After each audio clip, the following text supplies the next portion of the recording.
Ah, bah c'est à moi alors. Oui, Bah oui. oui, enfin j'attends moi. Ah, bah. Alors, s'il y a une chose que vous voulez faire, si c'est améliorer votre anglais, on a Scandaleusement Vôtre, c'est fait pour vous. Enfin, surtout si vous voulez apprendre les pures injures qui peuvent exister.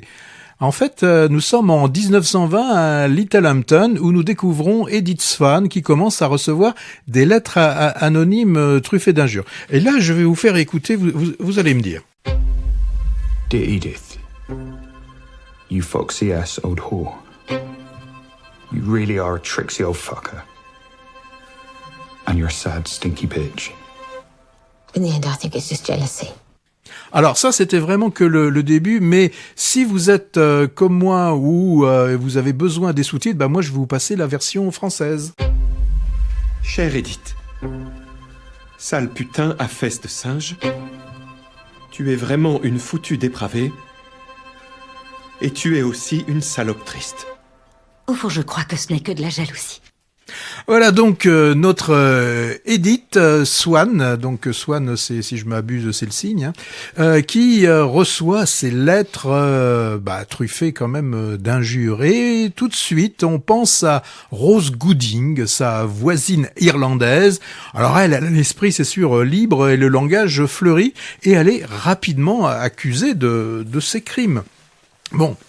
C'est sûr, là, la coupable nous semble trop rapidement désignée et on comprend rapidement qu'il va falloir attendre la dernière partie du film pour savoir exactement qui envoie ces lettres à toutes les femmes de la cité. On s'en doute un petit peu. Pas forcément, bon. on a des petits doutes, mais toi tu as les dons de voyance. de voyance. Et on va surtout suivre l'officière de police Gladys Moss, et d'ailleurs elle va aussi être rapidement suivie par d'autres femmes qui elles aussi ont des doutes sur l'identité du ou de la coupable. Autant Rose est avant tout une femme que l'on dirait libérée au niveau des mœurs pour l'époque, autant Edith Swan, elle, alors c'est l'archétype de la bigote qui tout au long de la journée cite des extraits de la Bible et d'ailleurs et Edith qui a la bonne cinquantaine, vit toujours chez papa-maman avec un père qui est vraiment le père tout-puissant. Alors, les deux actrices principales, je pense, ont dû prendre un réel plaisir à tourner dans ce film. Nous aussi, on suit avec plaisir leur joute verbale. Alors, la bigote, c'est l'actrice Olivia Colman. Elle sait tout jouer. Elle peut être la reine dans la série The Crown, ou l'ouvreuse de cinéma dans Empire of Light. Et Rose, alors moi je la connaissais pas, ou je l'ai peut-être vue dans d'autres films, mais alors là elle pétille. La jeune actrice c'est Jessie Buckley. Elle a du punch, elle a le punch que réclame le rôle. Alors à ces deux-là s'ajoute la policière, alors qui elle doit faire sa place dans ce monde machiste. Vous vous rendez compte, à l'époque, une femme policière, on a plutôt tendance à lui demander de servir le thé. Et elle aussi, alors c'est Anjana Vasan, je sais pas comment on prononce, qui tient aussi très bien son rôle. Alors au final, moi je dirais que c'est une comédie comme on les aime quand elles viennent d'outre-Manche.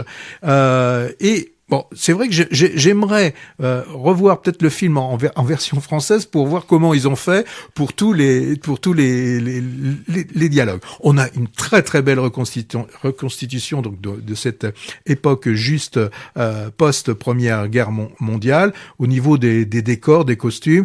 Je dirais une mention spéciale à la photo où on a des couleurs très chaudes et une excellente définition. Donc Scandaleusement Vôtre, qui est le titre original traduit en français donne Méchante petite lettre. Peut-être pas avoir à l'heure du thé et pas forcément d'y aller avec une population jeune. Il faut quand même une population averti, je vais dire. Oh ouais, tu crois? En tout cas, moi, même si le trait est quand même un peu forcé, et moi je me suis douté assez tôt de l'identité du coupable dans cette comédie policière, l'opposition entre la vieille fille bigote et la mère célibataire gouailleuse est évidemment très drôle. personnage parfaitement incarné par les deux actrices. Hein. Alors Olivia Colman, on connaît son talent, et on sent qu'elle s'empare goulûment de son rôle, sans doute. Hein. J'ai découvert comme toi l'autre Jessie Buckley, vraiment épatante. J'ai lu après que c'est également une chanteuse irlandaise en fait. Hein.